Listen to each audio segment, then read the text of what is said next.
Do you find me sadistic?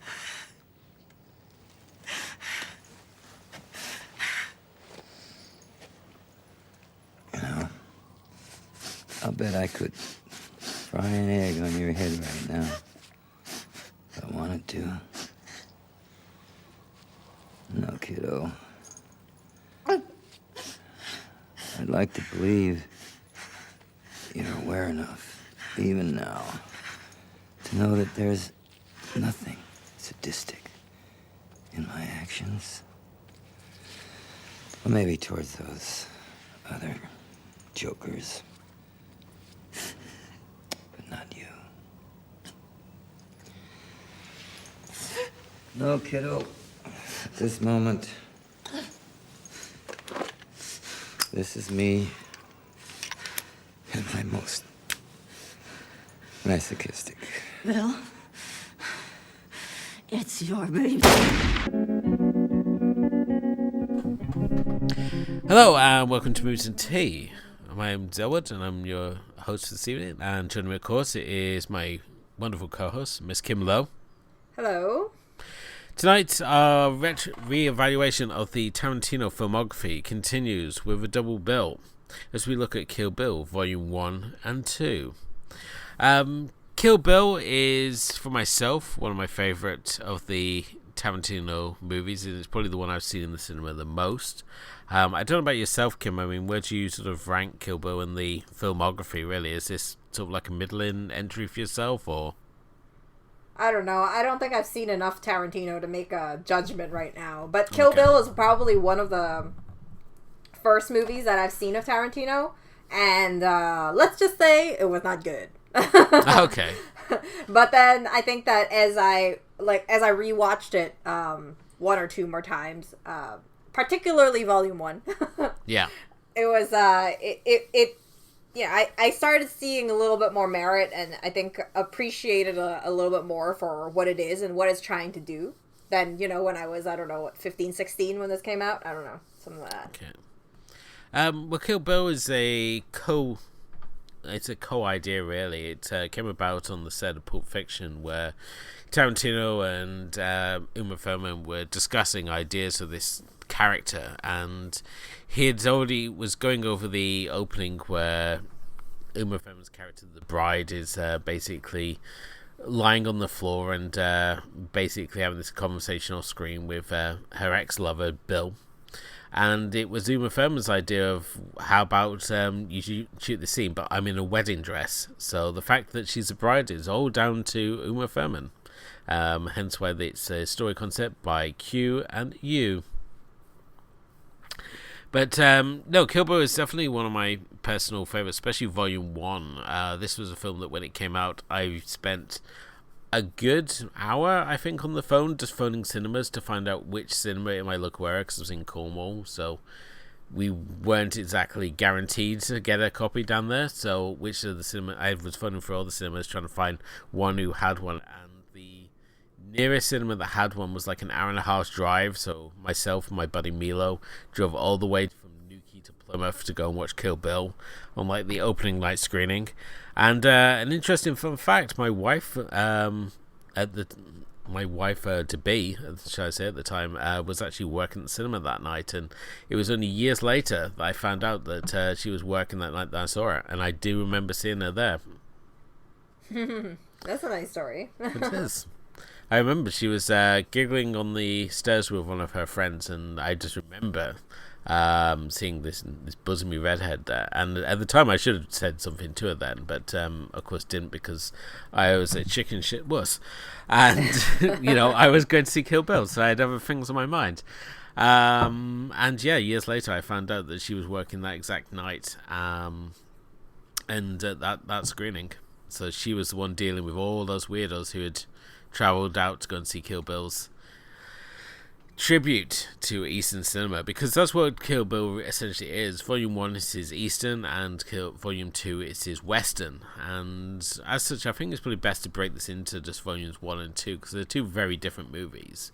Originally they were going to be released as one movie, and Tarantino basically looked at it and realised that it would be best if I split this movie, and went to Weinstein and basically highlighted, this is where the first movie would end, this is where the second movie would begin. And he was all for it, so hence we were given Kill Bills Volume 1 and 2. And I think this is also one of those rare occasions where a movie's been split into two parts and it's been justified. I don't know about yourself, Kim, on your feelings on this, so... Yeah, I think it is. I mean, I still think it's like, because we're doing it in one, like one movie right now, right? Yeah. So, as a complete thing, it is pretty long, so... A lot of times I think that splitting it is good, because, I mean, nowadays they probably would have just released it in one shot. Because it's like you said, the tone is really different, and you can really see the tribute that each side is trying to, the tone and the Eastern, Western cinema differences and that sort of thing. Even that kind of also affects kind of like the pacing and the soundtrack and everything that, gets added in. So... Yeah. There was also a cut release called The Whole Bloody Affair, which combined both parts into the same cut. This also made some slight changes to the film, including the House of the Blue Leaves fight scene, which in the short version we saw was shot in colour and black and white, but in The Whole Bloody Affair they actually used the Japanese cut, which had that whole sequence in colour. We also just basically cut out the scene where at the start of Volume 2, where she's doing the reintroduction of the character of the bride, and she's doing a little dialogue spiel while she's driving the car. That was removed as well. So if you get a chance to check out The Whole Bloody Affair, it's a really interesting cut, and it's an interesting approach to it, to see it just as one story, even though the ending of Volume 2, as we'll get to a bit later in this episode, still doesn't work. But as we said, Volume 1 is very much his Eastern, so here we have a lot of tributes to, in many ways, things such as like the pop samurai genre. So you have nods to like Lady Snowblood, the Lone Wolf and Cub series, Zakouichi, these sort of like pop samurai movies. These weren't like the sort of like highbrow Kurosawa movies and things like Sword of Doom. These are just very sort of like the pop samurai movies. These are like where you have like the big hose pipes of blood, and in particular, he drew inspiration from the series Gunita Gindo, which starred Sonny Chiba, who would turns up as Master Swordsman Hattori Hanzo in the film. And in the series, each season he would play a different member of that character's lineage. So he would be constantly changing character from season to season. So the way he envisioned it was that Hattori Hanzo would be the latest in that line, and that he would turn up as this Master Swordsman. So the film itself, while we've obviously seen Tarantino make numerous nods in his previous films to the cinema he loves, and certainly even nods to Eastern cinema, as we remember when we look at Kill Bill, and certainly the basement scene in with Zed, it would sort of like all seemed like perfect that he would finally get to go all out and just get to do one big like tribute to Eastern cinema. So I mean, come on, obviously as a fan of Eastern cinema, I mean, did this sort of add to any sort of enjoyment for yourself, getting to see these sort of like familiar tropes being scrapbooked into the Tarantino world? Well, yeah, I mean, for sure. You can really see the love and the tribute that's put into it by putting, I mean, even if you think about not only the first movie, but touching into even Volume 2 a little as kind of like an overlap when you have the martial arts part in it that you add in. There's different things that kind of, I think that, the whole the whole use of, the katanas and swordsmen and just using the whole Eastern, with the Yakuza and all that stuff. Just the scenario itself is I think it's a lot of fun, even if you're looking at different characters and whatnot. I think it adds a lot to it. In my opinion, I think that's what makes Volume 1 a lot more fun to watch, because there's so much more action and like big scenes. So you have like the Crazy 88 coming in, and then that big fight scene, and a lot of action going on, a lot of fast-paced things going on. Plus, it's also a little bit more compact. So it really, the whole pacing of the movie feels a lot more fun to watch, along with all these little elements, right? Definitely so. I think that the first one it's the pacing is just so quick in the first one, whereas the second one it tends to drag and it takes these moments to sort of like pause and admire the scenery. And it was kind of like, I think it was in many ways that people like went into Kill Bill Volume 2 expecting like, oh, we're gonna get more of the same, we're gonna go crazier still, and it was like, nope, this is just a kind of like more laid back Western sort of movie. It's a completely different beast, and I think that's what makes the first one so much fun. It's the fact that it just goes all out, like right from the opening. It's just hits the ground running, which I think is something that Tarantino does so well. When you like look at how Reservoir Dogs opens, how Pulp Fiction opens, Jackie Brown's a little more sedated, and then we obviously have Kill Bill, and we open on Uma Thurman in a pool of her own blood. She's in the wedding dress. She's having the off-screen conversation with Bill, and you get this whole sort of setup of, it's just so engrossing. The fact it's shot in black and white just adds so much to the scene rather than if they shot it in color. And it's also fun the fact that it even works in a nod to From Dusk Till Dawn. Oh, okay. Because the sheriff, who we see played by Michael Parks, is the same sheriff. Al McGraw is the same sheriff that you see in Dusk Till Dawn. He's also in Planet Terror as well. So okay. The Tarantino film is very clear that this film, whereas Reservoir Dogs and Pulp Fiction are set in like the Tarantino version of the real world, when we look at Kill Bill, it's sort of like if those characters went to the movies, this would be the sort of movie that they see. And then when we get into Inglourious Basterds, it's sort of like his alternate history world. So this is really Tarantino introducing a whole new world to us, because we got very used to him sort of like his version of the real world, but now we're obviously in Tarantino's version of the film world, so everything's a lot more exaggerated, everything's a lot more sort of extreme, and it allows him to get away with a lot more of those sort of nods. And the fact that we have this reoccurring character of Al McGraw, this Texas Ranger, who's so pitch perfect in his analysis of like the Chapel Massacre, and the fact that it ends with him being spat in the eye, and it's like, she's not dead, she's alive. With that sort of drawl is just so great. So with the bride, she's obviously sent into a coma, wakes up understandably rather upset, and decides to take revenge on her former partners, building her way up to taking out Bill. As she writes her little revenge list, and she wasted very little time. I mean, we're just moments into this film, and she's already going after the first of her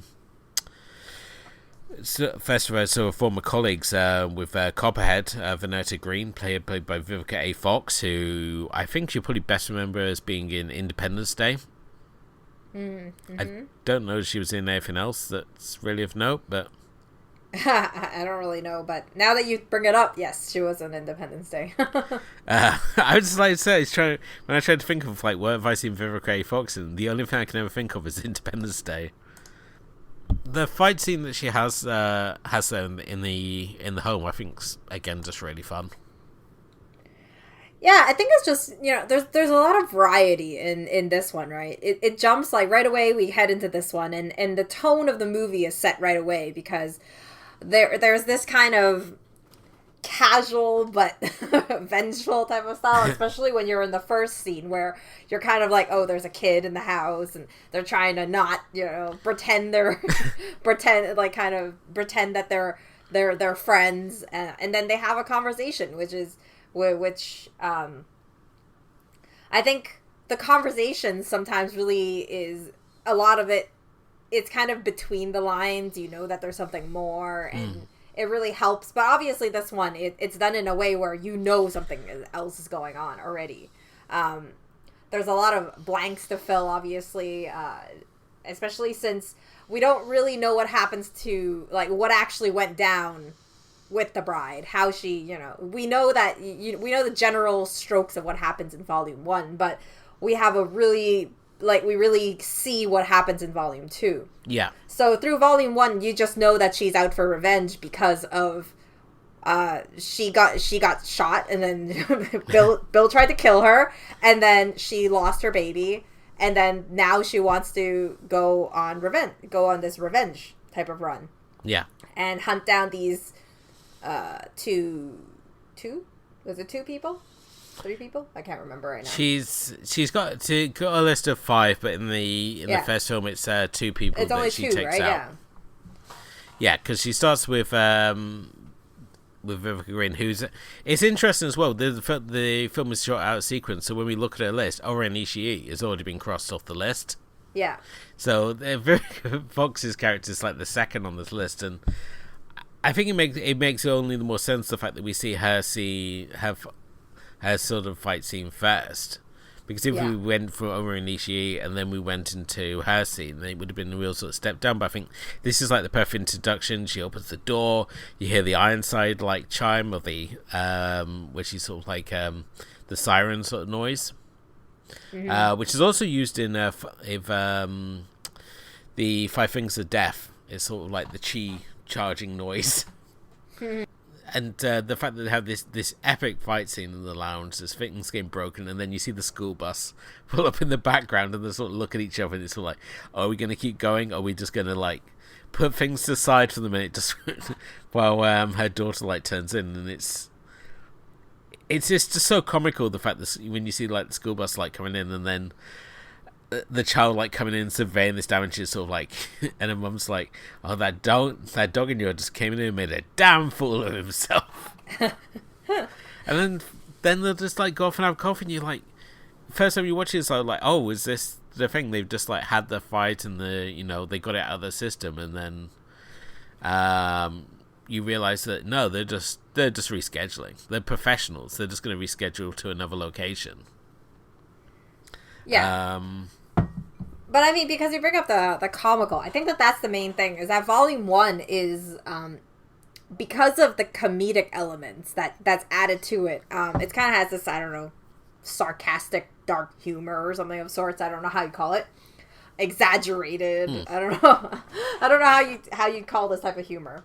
But I think that, after watching it so many times, that's one of the reasons why when I first watched it when I was younger, I didn't appreciate it as much. Okay.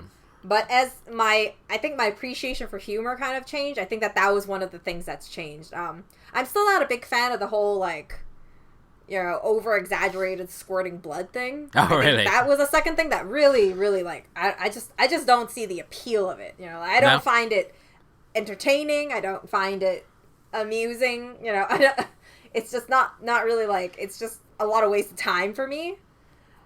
Like, I don't know. I just find it unnecessary. Right? It's funny when you, like, saying that, because it's like, here I am in the other camp who does sort of, like, things that's just, like, the greatest thing. When you have, like, those arterial sprays of blood, and where everything's sort of, like, that exaggerated, sort of, like, levels of violence. The fact it's exaggerated is the fact that it goes past being, like, disgusting, just to being, like, comical. And I think it is meant to be comical. I mean, when the guy's head gets chopped off, the blood that's squirting, it's like, it's like someone's turning off a hose or something, right? And they're having some remaining fluctuations. and at that point that it's meant to be funny. Yeah. Right? And at that point, it's, if you laugh, then definitely that could be your type of humor. You might find it entertaining. But I think that, maybe the first time, like, maybe not the first time because I didn't like it, but I mean, like, maybe one time out of the 3-4 times that I watched this, I found it funny. But that's about it, Okay.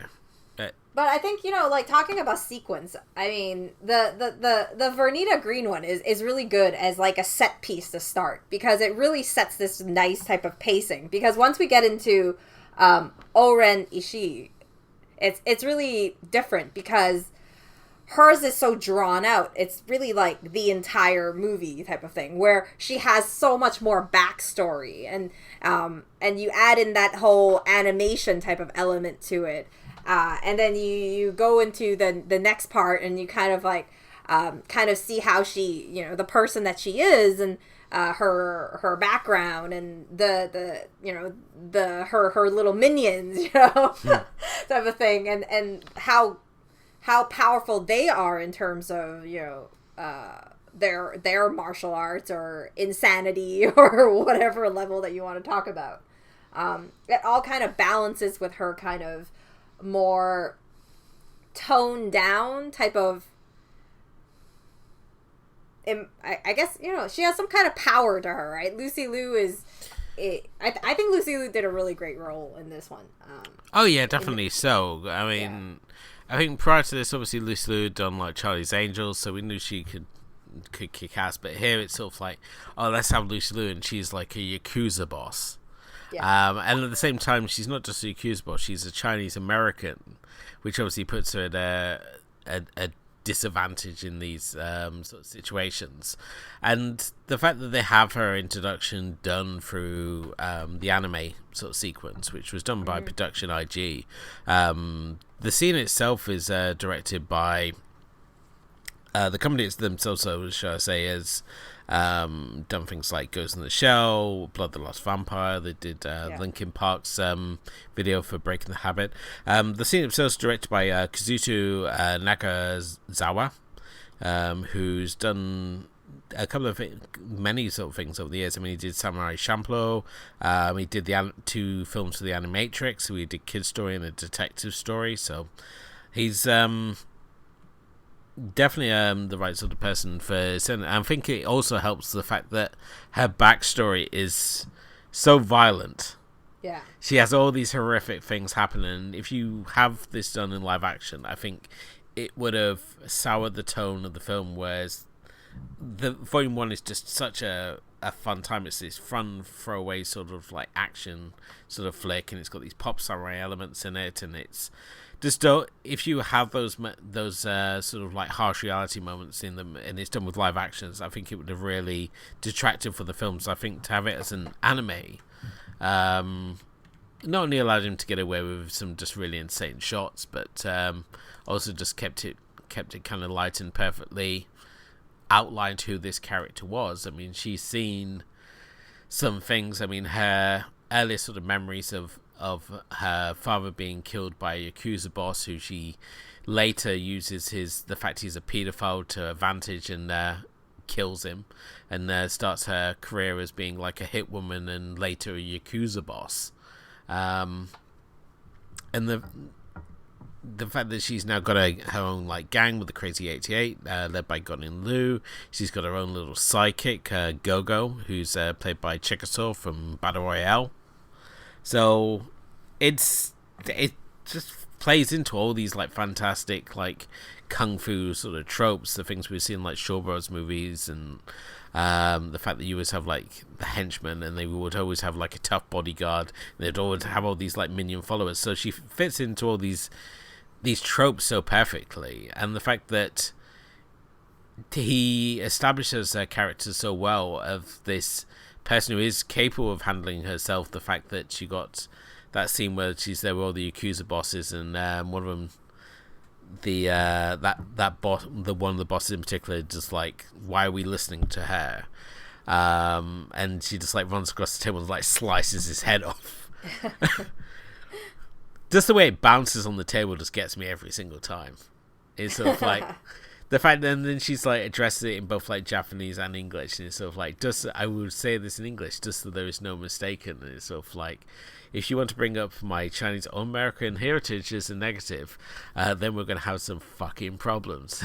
And then she's like holding up the head.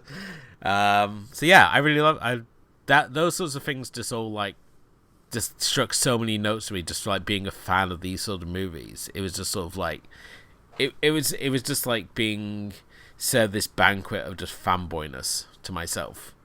I just had such a blast in the cinema watching Volume 1. It was sort of like just getting like hit after hit of all these things that I knew already. So I think in some ways, you know, what works here is that we start off with like when we do the Oren Ishii type of story, we start off with her as in an anime version, and I kind of felt like when we were watching it, from, you know, how you said about, like, the head bouncing, rolling on the table or whatever, it kind of felt like a comic book as well. A lot of things that were happening, like, you know, the blood squirting and all those things. It was very meant to be comedic, but it also felt like it was a comic book type of style, like a graphic novel. And I think that makes it, I think visually it delivers in that sense. Yeah. My biggest problem with Tarantino has always been like the length of everything, but Kill Bill is lengthy, but at the same time, if you think about it, it does itself a lot of favors by being split into 2 volumes.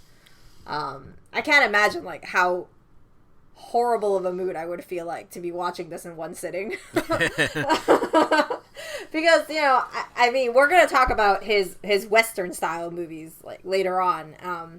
You know, I'm talking about like Hateful Eight, but, but I mean, when you talk about like Volume 2 compared to Hateful Eight, you know, I definitely like Volume 2 more. Yeah. So. Yeah. But I mean, like, okay, just going back to, you know, Volume 1. I think that what, you know, the best part of the movie definitely had to be, like, there were a lot of really great things done in Volume 1. But I think that, you know, the ending sequence of it is probably, it's so action-packed, because you start off in one area, and, you know, one of the things I noticed this time was really interesting was when we have the Crazy 88, and they're like surrounding the bride, and they're about to break out into like the fight, right? The camera pans on top, and under the glass is a Zen garden. And then I thought that was I was wondering whether that was deliberate, because I thought it was just such a great use in the contrast. It's, yeah, I mean, the House of the Blue Leaves is a really interesting location to look at. The fact that we have the wonderful tracking shot as we go through it, the house bands, the 5, 6, 7, 8s, which Tarantino randomly discovered while he was over in Japan doing some scouting. He went into a fashion store, and the guy who was behind the counter had one of their CDs playing, and he was like, "Well, who's this band?" He's like, "Oh, it's the 5, 6, 7, 8s," and he's all like, "Can I buy this CD? Because I have to go and get on the plane." So Tarantino bought the CD of this guy, and that's how the 5, 6, 7, 8s they came in to do the house band, and they do a couple of songs. They do "Feeling Blue" and they do "Woohoo," and I love the 5, 6, 7, 8s. They're so much more than just a gimmicky band. They're a really great sort of like surf rock 1950s sort of like tribute acts. They do dress like they are in the film. They're there with the beehives and performing without shoes on and stuff. It's just a really fun time when you ever get to see them live. They're really great. And yeah, we have the fact that this is like their clubhouse. When we see like Orenishi walking down the hallway, and she's just so, in the way that she's dressed and the way she holds herself, she's got such sort of power, and we like compare her to like the members of the Crazy 88 who are just like these reckless Yakuza thugs. It's just an interesting like sort of comparison there, and the fact that from that location we've got like the big open area where we have the where she has like the fight against the gang members, and from there we can go out into the Zen garden. It's just like a perfect location. How it's got all the things that we need. We don't have to like move locations. We can just have everything we need in this one location. So, and I mean, the location itself is really done so well, because every single part of it is used. Whether you talk about the bathrooms or just upstairs, and all of these shots that they do kind of really pan out that area so well. I think it's such a great type of ending location for the movie, especially when you go to, you know, the final fight, which with Oren Ishii, and you just kind of, the fight is so much, so, I guess it's so quiet in a certain way, but Yeah. at the same time, it's the way it ends is quite amazing. I don't know if that's the right word to use. Because if you talk about it, like before, the fight that was kind of crazy was obviously with Go-Go and her little tool. Yeah, her the little meteor weapon ball. there, which is also pretty creative in how it is. And I mean, did this movie come out after Battle Royale? Yes, this came out after Battle Royale. Yeah, when it came to the casting of Gogo, I mean, he originally wanted Ko Shibaski, who played Mitsuko, who's like the girl with the stickle in Battle Royale, and she was unavailable, so he ended up casting Chikasaw, Chaki Kiriyama in the role instead. And I think it was just absolutely perfect casting choice, and how she's introduced, the fact that she's introduced disemboweling a potential suitor. While we have the overbite of the bride going, "Did I tell you she was crazy?" It's just like a perfect introduction for this character, and the whole build up from that scene, because it's not enough for like the bride to fight the whole of the crazy 88, so she has to fight with the 88 gang members. So we have this huge massacre scene, and then it's sort of like, oh yeah, you're gonna fight Gogo as well, who's this schoolgirl with a meteorite ball.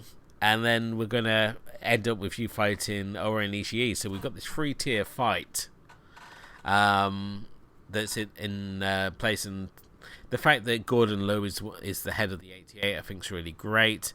The whole fight scenes are all choreographed by Yuen Woo-ping, who, if you're into Kung Fu cinema, will know what a legend he is already. Mm-hmm. He did all the fight scenes for The Matrix as well. But when it came to doing the film, Tarantino in the script had basically outlined each and every move of the fight scene. So like Yuen Woo-ping was like, well, what do you want me to do here? Because normally when I have a script, it's sort of like insert fight scene here, and I just go off and choreograph it. So but I think having Yuen Woo-ping as your fight choreographer is just brings a certain sort of magic that this film really needs, and especially when you're doing a scene as complex as like the bride versus the 88. There's so many moving parts in that sort of sequence. It just needed someone of his caliber to really pull it off. And the fact that it's all done, physically with actors, there's no CGI. When you compare it to the other big fight scene at the time, which was Neo versus 100 Agent Smiths in The Matrix Reloaded.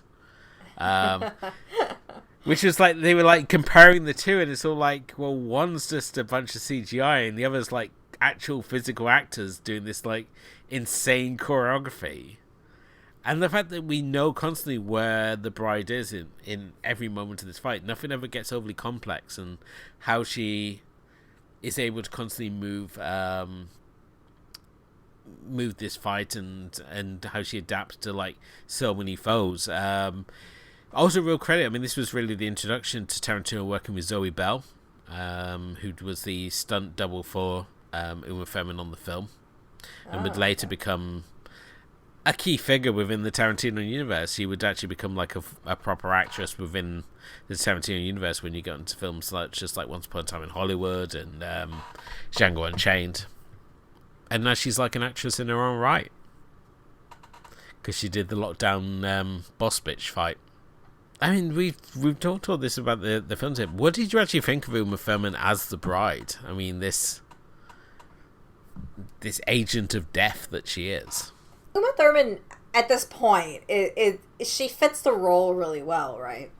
I don't know. I'm always on the fence about how I feel about Uma Thurman sometimes. Okay. Because in some ways, in some angles, I sometimes feel like her acting skills or the way she talks sometimes through some of the lines, it almost reminds me of like Mila Jovovich in Resident Evil. Right, okay. But at the same time, I think her character is meant to be that way too, because it's kind of like every single time you have a conversation, it's kind of very in Tarantino style dialogue, right? It's very wordy, and then but for the bride, it's very I don't know, there seems like there's always like something more to what she's saying, and there's some other meaning, and then you're kind of sitting there guessing whether there's something more going on. Sorry. Yeah, I think Tiz definitely taps into that Mia side of her that we saw in Pulp Fiction in many ways. I saw so many elements of Mia in it, especially when you have like her showdown when she like stirs down Ora Ishii, and it's sort of like, and Ora Ishii's like silly rabbit, and then she retorts with like, tricks of her kings. So yeah, I think she definitely has a lot of the sort of Mia sass to her in this role, but yeah, I think the thing with this movie is a lot of it is focused around the eyes, and when you're talking about actors and actresses and stuff, I always have this thing where I think that people who can act with their eyes are the best, like emote with their eyes are the best. Yeah. And I think in this one, if you talk about it, because of that focus, it really does help her role, because the bride is not a very wordy character. A lot of it is, a lot of her revenge, or the people that she approaches, or that sort of thing. She has her own hidden agenda. She's just trying to use her way and use different types of personality in order to kind of appeal to the people before she shows her real intentions. And I think one of the best contrasts that we have here is when she approaches Hattori Hanzo, and she has this kind of like ditzy American girl act going on. Yeah. Which takes a turn when the conversation goes to, oh, why is she here? And she's here to meet a man, and oh, do you know this man? Who is this man? Type of thing. Oh, I don't really know him. Type of thing. So the conversation changes really quickly, and you can really tell in her character that there's so much more behind her character, because it's like the volume 1, right? You don't really know the training that she's gone through, and because of the whole timeline being all scrambled, you also don't have, it takes a while to kind of piece it all together. I think when you get to volume 2, that's where volume 1 becomes so clear, because now so many things become really clear as to, oh, well, what went down at the church, and how did she get hurt, what happened down there, and then you have the whole thing of like, oh, where her training comes from, and then you have that sort of thing, and those things are little set pieces that are in between parts of volumes 2, between the revenge bits, that I think add substance. So in some ways, while you're watching volume 1, it's a lot of fun. A lot of the real stuff that fills in the blanks of volume 1 is in volume 2, and that's what makes that movie a little bit longer, I think. Okay. I assume when Soichi was introduced as like Hattori Hanzo, that was just like a complete fanboy moment. I was as happy as Keanu Reeves meeting Sonny Chiba. There's that level of sort of fanboyness when he's there, and he's so charismatic. Sonny Chiba is, and they had the fact they introduced him in this comedic scene where he's there arguing with Kenji Oba, who's his little assistant there, and the fact that they're arguing over who's going to get the sake, and and the fact he ends with the line is sort of like, "I'm not bald, I shave my head." I think it's just so stupid, but it makes me laugh still. But just as I said, when Soichi was saying, he's like having the conversation with her, and he's giving her the little nods to how well she speaks in Japanese, and it's sort of like, when we say arigato, and a bottle of warm sake is good, and it's just, he just really sort of nails that. And then when you see like the realization of when he realizes that she knows who he is, he's Hattori Hanzo, this master sword maker, and everything and the fact she doesn't like tell me, it's like, oh yeah, I need a sword. It's sort of like, oh yeah, I've got a pest problem, I need a sword to deal with rats. I thought it was just really cool as well, and the way the sword is introduced, this weapon of justice and honor. It's not just like, here's the sword. It's given this element of ceremony, and it's given this such more importance to it The fact that this is like a Notori Hanzo blade. This isn't just an ordinary sword. This is a Notori Hanzo blade. This is going to be the weapon of justice and honor that she's going to get her revenge with. I think it's just really sort of added to the mythos of who the bride is. The fact she's not, when we look at like any other sort of like these characters in eventual, like, you know, John Wick, for example. He just works with what he has, but you know, the bride has her sword. This is like her weapon of choice. I think it's just it adds some such elements to this character that I don't think's really been replicated since. We've had a lot of like vengeful sort of like kick-ass people on like missions of revenge and stuff, but they've always never really had sort of like that honorable weapon of choice that she does. I just find it really great because when you first see the wall of swords on display, it's in this upper level, which is next to some like hanging laundry.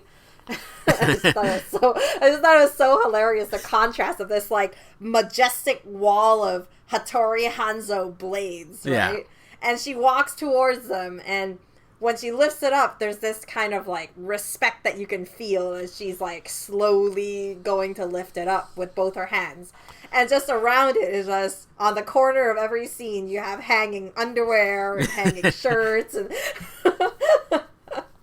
I just thought I thought that was like such a funny little element to add to it. Yeah. Like just the whole setting of this, and kind of, I guess, showing that he is retired to a certain extent, right? That's right. He's a retired sword maker. He no longer makes these swords. It's the thing. Well, the bride's been in the coma. Everyone has sort of decided to retire for whatever reason, and it's almost like her death has sort of like signified this end of an era for them. I mean, obviously we've seen already that Big Ray Fox's character got married to a doctor and had a kid. Oren Ishii has gone on to be a crime boss. And even Hattori Hanzo, where he sort of like no longer makes these blades, he just makes them because of the art. He no longer makes them as weapons of death, and he breaks this vow, you know, to make her the sword she's gonna use to kill Bill. And when we get to the end of Volume 1, and we obviously have Sophie there, who's being like, again, she's been having a conversation with Bill. Bill's still off screen, played by David Carradine, who I have to say is very good as I think he would have had a very good career as a voice actor. Because his off-screen bits are really good. I mean, it was a role assigned to Warren Beatty, but they couldn't get the scheduling to work out, and Tarantino had already adjusted his production to accommodate the fact that Uma Thurman had become pregnant. So, as he openly admitted, I mean, it's sort of like if Joseph von Sternberg is getting ready to make Morocco and Marlene Dietrich gets pregnant, he waits for Dietrich, and he was like, "I'm going to wait for my Dietrich." So he was like, there was no sort of swaying him that Uma Thurman was going to play the role of the bride, and I don't know, maybe it was something about Uma Thurman in that role that he just was really sort of hung on playing. He was willing to make changes elsewhere, but Uma Thurman was always going to be the bride. So, and where you come into it, she does do some very good eye acting. She also does some good feet acting as well for him as well. Yeah. Because it wouldn't be a Tarantino movie without it, but again, this is at the point nobody's realizing that Tarantino's got such a foot thing. It's not until we get to Death Proof that it becomes sort of like this big thing, and now we can like go back. I mean, especially as we're doing now, and sort of like going, "Oh wow, there really was a lot of feet shots in those early movies, wasn't there?" There is. I mean, even in this one, as you realize this, you know, like there's a lot of, you know, feet shots and sandals and her foot trying to wiggle her toe and that sort of thing. You know, a lot of these different elements that kind of pass by and you don't really notice it usually. But you know, it is a thing. It is indeed. Yeah, with the ending of Kill Bill 1, obviously Oren Ishii has been school capped. Copperhead has been nailed to her cupboards. I love as well the fact she hides her gun in Kaboom cereal. Something I didn't pick up earlier. And yeah, Bill like leaves us with that bombshell. It's sort of like, does she know that her daughter's still alive? And it's all like end credits. And I remember being in the cinema like, oh my god. I was like, why can we not see Volume 2 right now? I was just like so excited. And then on the way out, I was overheard two people going, oh, that wasn't very good. I was like, did we just see a different movie than each other? So I don't think it was weird. With Volume 1, it would seem like the first time Tarantino really presented a really diverse movie, because there's people like myself who really love Kill Bill Volume 1, and then there's people who just didn't get it. It felt like so. But yeah, I love Volume 1. I saw it like 4 or 5 times in the cinema. Took my dad to see it. It's a fun fact. That's like I said. I mean, like I originally, when it first came out, because of, I guess, age and just not really watching movies like this before, I really didn't appreciate it as much. But I think over time, it's really, when I talk to other people, I start realizing that, the little things and seeing the little differences, the little merit, like the little bits of things that really give it merit in terms of what it's trying to do, and the praise of the Eastern cinema and all those different things. But I mean, when I think I think that's why, like, Volume 1 is so rewatchable in that sense. Like, I really don't mind rewatching 1 a lot, and it's why I kind of avoid watching 2. Yeah, I mean, obviously, when we get into Volume 2, as I said, this is a real genre shift, which I think was the biggest shock first time you watch it, as we're going from the Eastern to the Western, even though we obviously have, in Volume 2, the introduction of Pai Mei, who's responsible for the bride's training. Pai Mei, the character itself, is a character from a Gordon Liu movie called Clan of the White Lotus.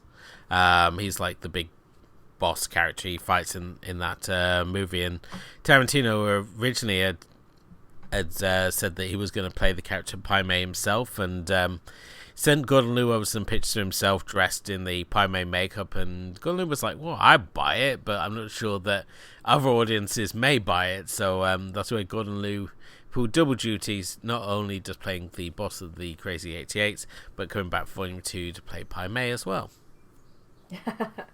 Well, which I think is good, because I mean, when you think about it, it kind of does work. Obviously, he's not completely unrecognizable, even with his like little mask thing and as the leader.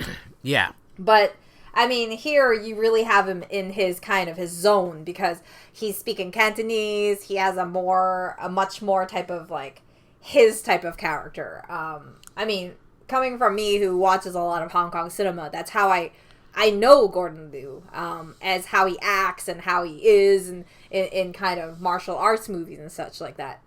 So to me, I think the best part of Volume 2 to me in some ways is that segment where she's doing her training. Yeah. Which is a big part, because her training comes into play in future parts of the film. And you kind of it kind of has these little bits that come back to kind of that gets referred again in some other elements, right? It's kind of weird that we obviously have the training sequence in the middle of Volume 2, because obviously it being so Western, to have this very Eastern moment in there, because obviously it's a big sort of training montage, and it falls into the tropes of a lot of Shaw Brothers, a lot of Golden Harvest sort of style movies, where you do these extreme acts to get yourself, into the right sort of zone to be the badass you need to be to go and do the work. And I think, the Gordon Liu is just fantastic as Pai Mei, and the fact it's got those over-exaggerated moments, such as like when he jumps on their sword, I think to sort of only add to it. And the introduction as well, the fact that, he's when Bill's like talking about Pai Mei, the fact that he's he hates women, he hates Caucasians, so you're gonna have a real fun time with this one. And the fact he's old and he's also a mean bastard, and like old mean bastards occasionally gets lonely, and this is why he does training, is to stop himself getting lonely. He just like humiliates people, puts them through this really intense training, but at the same time, like Mr. Miyagi, everything has a reason behind it. And while he's obviously tough, he's also got a reason why he does the things he does. How did you find the training montage in Volume 2? I thought it was pretty fun. I mean, like I said, that whole section was probably my favorite, because in terms of like, seeing it as some bit of a comedy, and then having a bit of the whole training and that sort of thing, I really think it added to the movie, because it was just I don't know. I kind of like the fact that it kind of linked kind of to the Volume 1 with that kind of Eastern type of that Eastern sort of thing, and it really brings up this whole even with the conversation. I think it really helps that I understand what he's saying completely, because I understand Cantonese, and then I look at the subtitles and I'm like, that's not what he's actually saying word by word for word, but I guess, like, because the actual things that he's saying is a lot more intense than what's being translated. So at least that's how I feel. I don't think Tarantino understands Cantonese either, so maybe Gordon Liu was just ad-libbing a lot. Probably. It's like, no, it's not like anyone's really going to point it out. It's not like anyone else is speaking Cantonese on set, really. I mean, saying that, obviously Tarantino did go over to like Japan and shot with like a Japanese crew, and like, which I think is really sort of commendable, really, because normally when you have productions go over to like Japan, they have issues, really. It's because they're normally trying to use like Western crews over there, and often, as Troma proved themselves when they did Toxic Crusader 2, it's all like you go over to Japan and use a Japanese crew, and you have like a much easier time of doing things. So, and the way the Japanese sort of studio system is, and the same with like the Hong Kong studio system is, it's not like just a studio; it's like a village. Like there's like this whole community that lives within the studio. There's like bowling alleys and shops and things there. So it's like a real community of people who live at the studio. So. But yeah, as I said, when it comes to Volume 2, I think that because it's a Western, I'm not a big Western fan. I think it kind of it makes me stop me from returning to it, and I think the fact that we don't have as many of the big sort of moments that we have in Volume 1 as well really sort of detracted with it. So it's like we got Bud and we got L in this one as sort of like the main targets, and you think, oh wow, we're going to get some like really exciting things, and then we get to Bud, and he's sort of like, he's basically the janitor at the strip club because he's fallen on kind of hard times since he gave up on the assassination game, so he lives in a trailer. Elle, meanwhile, is basically shacked up with Bill, and she's doing alright for herself. Although her fight scene originally was going to be like this very sort of like artistic sort of samurai fight in the desert, but apparently in her words, Daryl Hannah, that Tarantino went and saw Jackass the movie and turned it into a he got inspiration for how they shot the scene from that, so hence she ends up with her head shoved down the toilet as we have the fight in the caravan instead. So but was it kind of the fact that we have such a step down, the fact that we see Bud here played by Michael Madsen, he's just he's just the janitor in a sleazy strip club. I mean, did that detract at all, the fact that we're now taking this sort of like step down in terms of tone? I think I really think that's where the main issue is. It's because you're imagine if this was a film that you watched all together, right? Yeah. That tone shift would have been killer, especially because when you're talking about the second half being toned down to, not only is it like you're taking big fight scenes and then all of a sudden you're going into like a one-on-one type of situation, like every single scene is just a few people, and you have these very I don't know, in some ways it's very one-sided because you know right away you have issues, and then you have Bud, who, while I do like Michael Madsen, I mean I think that Bud is such a typical character. Yeah. I mean, and then even when you think about the whole trying to assassinate him for Uma Thurman, it's so expected, right? Like that. Oh, she looks here, and then there's a sound. He looks outside, and then things feel like they resume back to normal, and you know right away that it's all just. It's I guess in some ways, if you think about it, it is expected, and that's why when you have that fight with, say, Elle in the trailer, what makes it fun is that it's in such a close space, and I think because of that fight actually turns out well enough. Especially when, you know, the end game is, you know, her eye gets plucked out, and and then it's like you're having a sword fight which ends with an unexpected outcome, and that kind of adds a little bit more to the twist element, I guess. Yeah. I especially love the fact that the constrictions of the location, like she tries to draw the sword on her and she can't because the caravan walls are too close together, and those sort of elements I thought were really, really fun to it. And I think I was surprised that Daryl Hannah was able to fight as well as she was.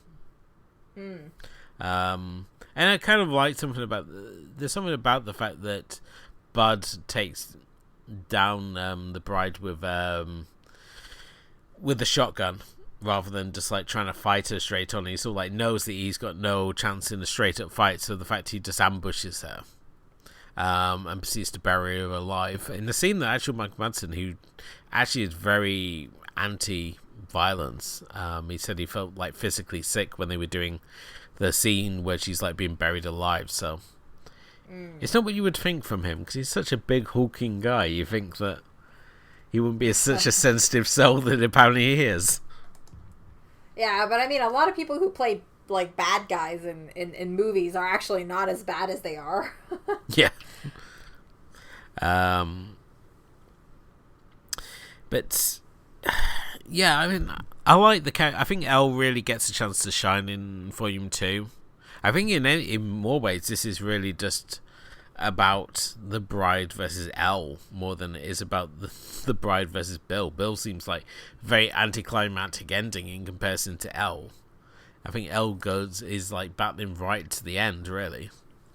Well, I mean, the whole middle section where we're engaged with Bud and Elle and the bride is kind of a highlight, because that's where things are actually, you know, happening. Whether it's Elle scheming Bud, and then in the end, you know, turning it around and trying to make it her situation, like make it kind of that it was the bride who killed Bill with a black mamba, you know, her code name type of thing. And you have all these little bits, and then she has the fight with the bride, and it all kind of moves quickly in that sense. Like that whole scene moves when, you know, the thing is, the issue with, I think, the movie is that when there's action, it's super fast, and then when there's not, it's just like slow talk. You know, like slow chat, or you're driving somewhere, or you're going somewhere, or that sort of thing. And it's this imbalance that kind of makes me feel a little weird, because, you know, for a movie that's called Kill Bill, I mean, like, Bill's fight scene with her is very nothing, you know, like, it was like, what, 2 minutes, maybe 1 minute? Yeah. 30 seconds? There's a lot of build up there. I mean, the original final fight scene between her and Bill was supposed to be the scene which they describe, where it would be on the beach and it would be in the moonlight and she would be in the wedding dress, and there's a poster of her in the wedding dress with the samurai sword, which essentially would have been her final garb for this showdown with Bill. And instead we go for the 5-finger exploding heart punch, the secret technique that only Pai Mei had never taught anyone apart from her. So yeah, well, that was so expected too. You know, you knew that was going to be the ending move. It was such a given. Like, when I heard that, I was like, okay, well, this is definitely like what's going to happen. And then And then when you get there, it's kind of, I don't know if it's intentional though. I mean, like, is it Bill is such like a lethal type of assassin, right? And he's like the boss of the assassins. And then and then you have him who I don't know, falls in love with, you know, who likes her the most type of thing. And it's just kind of, he's like a big softie with her in that sense, where he's still very lethal and very, you know, like he's acting out from being, you know, he, like he says, you know, he overreacted. Yeah, I mean, he didn't take kindly the fact that she was in a relationship with him, and when she found out she was pregnant, she decided that she was no longer going to be an assassin, and she left him and shacked up with this guy who owns a record store, and said about having this whole new life, and his reaction to it was to basically massacre everyone at the wedding. Even though it wasn't a wedding, though, was it? It was a wedding rehearsal. Yeah. Which I suppose was, in Tarantino's head, was a lot cleverer than it came off. Yeah, well, he had the whole explanation of why it was called, like, the wedding dress rehearsal, right? Because they were trying to get their mileage out of the wedding dress. Yeah, and the fact she introduces him as her father. Yeah. And the scene where he's like, and her fiance is sort of like, oh yeah, you should totally be involved, and you can see like her going, no, don't provoke this situation. We are very lucky the fact he's being this placid mood right now, and I think there's something about Carradine's aura in that particular scene where you just know that he's sort of like, he's doing his best to hold it back. Yeah. And I think it is like one of the best piece of acting Carradine's ever done. That moment was. I don't know. I don't have a big problem with Carradine in general. I think that as Bill, he does a pretty good job because, you know, I mean, he is of age. You know, he's old enough. You know, the age difference there, right? Yeah. And you can really see he fits into that character because there's so much more into what he's trying to say and not say. Like, even when he's not talking, you can really see that there's something more that's, you know, kind of going on in his head, but like, what is he scheming type of thing, right? So in that scene, I think what makes it is that we finally have this close up with Bill and who Bill is, and during that whole interaction, you can feel like, oh, something's gonna happen, you know, he's gonna explode at one point. This is not good. And I think that that's what makes it really exciting, because there's like this quietness, like the calm before the storm, while you're having that whole conversation type of thing. When it comes to Carradine, I mean, obviously he was cast in the role. I mean, he played Kane in the TV series Kung Fu. I'm not sure you ever watched it at all. No. Okay. Probably not. Well, the story goes that Kung Fu was a concept originally created by Bruce Lee, called The Warrior, and the studio's not wanting to cast an Asian male in the lead, basically stole the idea and cast Carradine in the role instead. And Kane was this Shaolin monk, which makes zero sense because he's a white guy who would travel through the Old West, you know, helping people while being this sort of peace-loving Shaolin monk. Carradine himself had very little sort of martial arts experience, and basically he saw himself as an evangelist of Kung Fu, and he did a couple of, you know, Tai Chi DVDs and stuff off the back of Kill Bill. I think Kill Bill was really sort of like the height, and it was kind of like a mini revival for his career. And I think it works well because you, in your mind, if you kind of see him as Kane, and that way you can see him as being Bill, this supposed martial arts master. But I think Tarantino really got a great performance out of Carradine in this film particularly. I think he really sort of channels into that laid-back sort of nature, and it makes it work here. This with that sort of undercurrent of violence every time he's on screen. So, but he is the snake charmer because all the other members are all named after snakes, and he has relationships with both Elle and the bride. Yeah. We also get to welcome back Samuel L. Jackson in this one, which when they were announcing the film and it was sort of like Samuel L. Jackson as the organ player, and we all thought like, you know, that being like it would be like a Rodriguez thing where he'd be like the organ player and he'd be like this code name for him being like a hitman, but no, he is just an organ player. It's very cool, his cameo in this film, it has to be said, but yeah, he is just the organ player. He has no special abilities whatsoever apart from the ability to smoke cigarettes and look cool. Trying to think what else there is. Did you notice Michael Parks again in this one? Yeah, wasn't he like he was in the church or no? No, he's Esteban. Yeah, Esteban. Yeah. He's the one of Bill's father figures, and much like Tarantino. I mean, Tarantino was raised by his mother, so he had a lot of adopted father figures through the men that his mother sort of dated. And I think that's where, in many ways, that he brings this into the character of Bill again. Raised by his mother, that he finds like adoptive father figures, and Esteban, this pimp, is played by Michael Parks, who has who in many ways we're supposed to like link to this, you know, Bill having the mentality he does, but as he points out, the fact that he would never shoot a woman in the face. He would scar a woman, but he wouldn't shoot her in the face. And then we see one of his girls who's got that very unpleasant lip slash. Yeah. But yeah, I didn't realise it was Michael Parks until it was pointed out to me years later. I'm trying to think what else there is. Oh yeah, we also get the bride's daughter, BB, which was just annoying. Did the bride's daughter do anything for you, Kim? I know you. I don't know. I think it's just. I think the movie in general, like you know, there's a daughter. Right at the end of it's surprising because it's surprising at the end when it's mentioned, but when it happens, and I think the moment that it happens is really for the bride's character to be kind of like, oh, and shocked, my daughter's still alive type of thing.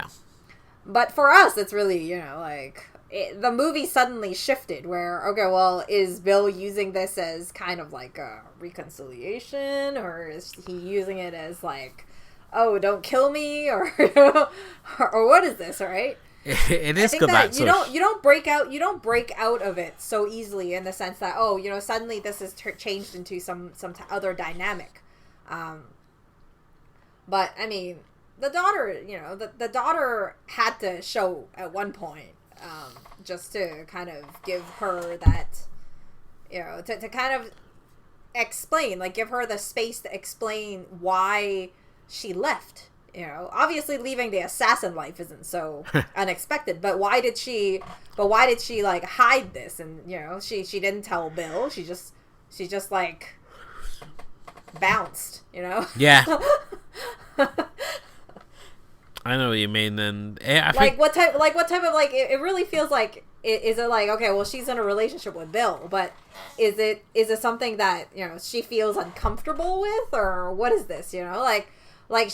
The relationship is fine until something resembling a kind of normal future is added in. Is that why she made that choice to not be a part of this craziness type of thing? Yeah, I know what you're saying. It just felt like the film grinds to a halt as soon as we're like building up to this big showdown, and instead we got this whole saccharine sweet moment with her reuniting with her daughter, and it just sort of like took a lot away from Bill's character as well. The fact he's there playing house, and it was just like, come on, kill Bill already. This is what we've been saying. Because even right down to when you do the Kill Bill, right? Yeah. It's such a empty type of scene, because it's even like, we were talking about how Vernita Green was a pretty quick scene in general to get through, but Killing Bill was even shorter than that, right? They had they spent more time talking it out than they spent, actually happening. At one point, I almost thought that they were just gonna like be okay and that's it, And then I was like, what type of ending would that have been? Well, I mean, she ultimately does get her revenge on Bill, and at the same time, Tarantino has spoken for like many years about possible sequels for this film. I mean, he had talked about 2 anime sequels, one which would focus on the origins of Bill, and the other one on the origins of the bride.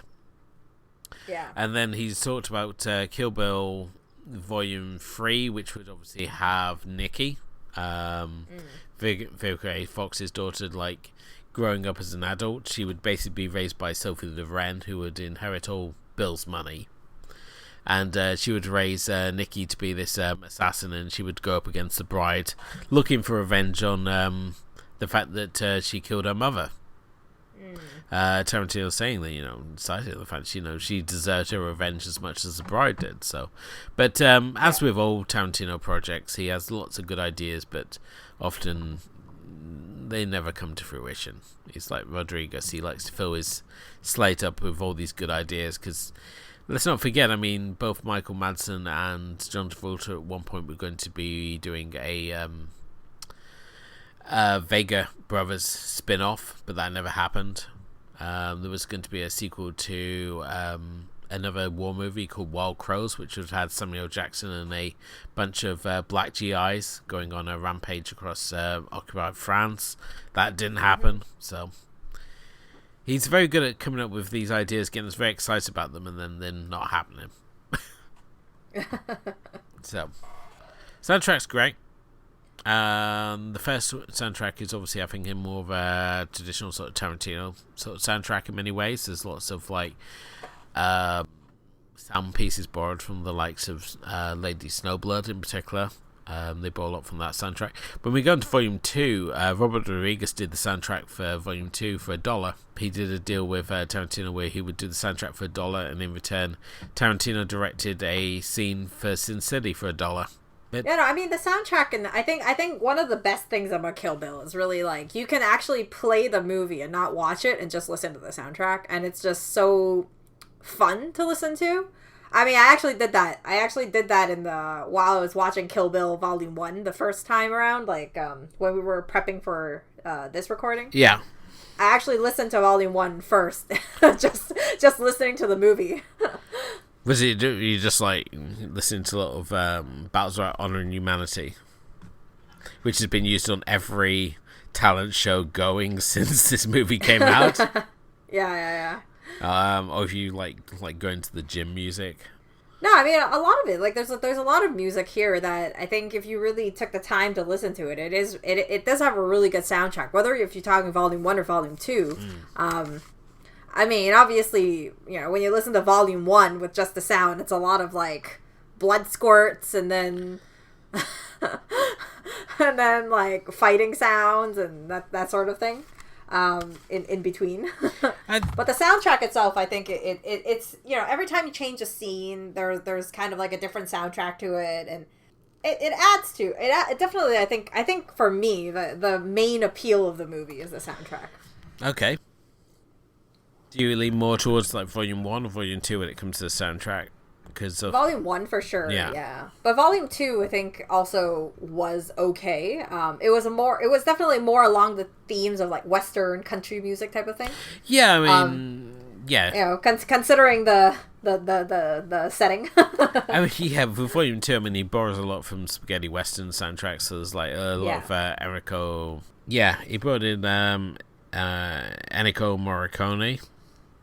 He borrows bits of soundtrack in that. We've got tracks by Trigon, who Robert Rodriguez's band. We've got like Shiver Ray on there as well, who does Goodnight Moon, which I really liked as well. So yeah.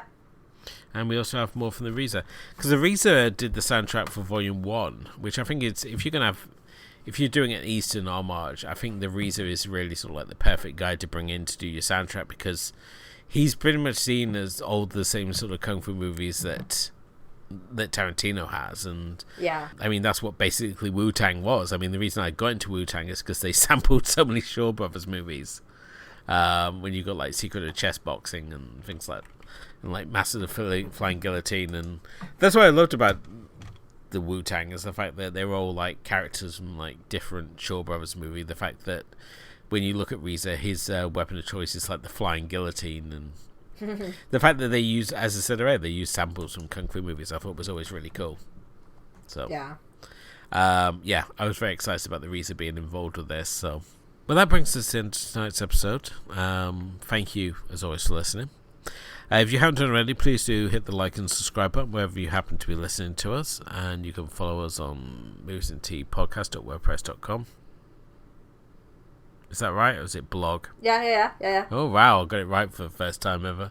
And if you leave us a review, let us know what you think of the show. It all helps raise the profile. And as I said, we're on Facebook, we're on Instagram, we're on Twitter, so you have plenty of ways to interact with us on the show. But Kim, where are we going next on our retrospective? Oh, we're gonna be moving to 2007's Death Proof. Yep. For some reason I had Inglourious Basterds as my next one, but that's right. In Death Proof, the one Tarantino's contribution to the double bill that was Grindhouse, cruelly split in two for those folks here in the UK, while the folks in the stateside got to enjoy it in its double feature glory along with Planet Terror from Robert Rodriguez. But more on that when we obviously look at it on our next episode. But until then, thank you as always for listening. Thank you to my co-host Kim, and we'll be back next time to talk about Death Proof. Good night.